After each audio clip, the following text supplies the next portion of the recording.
In this video, I'll explain some key nuances about point number 9 from my 10-point guideline on assertiveness in Asian business.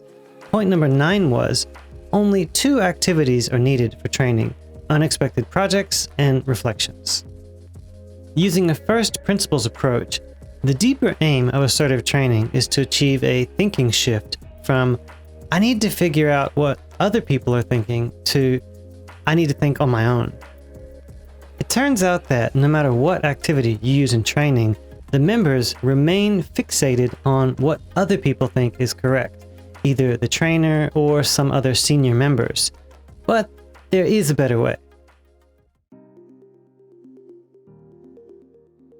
The best method to solve this dilemma is to start each session with an unexpected and confusing project within the first 60 seconds. No instructions are given at all. The typical reaction is silence by some members and controlling behavior by other members. The best kind of unexpected project is one that has no correct answer and no correct way of doing the project. Yet, the project cannot be completed unless the group talks it through together. When participants are exposed to a project like this, they will automatically have a lot of thoughts and questions pop into their mind. These thoughts are the source of their passive and aggressive habits. At some point, maybe 5 or 10 minutes into the project, you ask the group to stop and write down all the thoughts that came into their mind during the first few minutes of that confusing project. On the other side of the paper, ask them to explain why they didn't say this thought out loud or why they took control. For example, someone may say, I wondered what the purpose of this project was, but I didn't want to say that out loud because I was afraid everyone would think I was stupid. Then you ask the groups to share what they wrote on their papers. The trainer doesn't need to intervene because that will just shift the focus back to what does the trainer think is correct.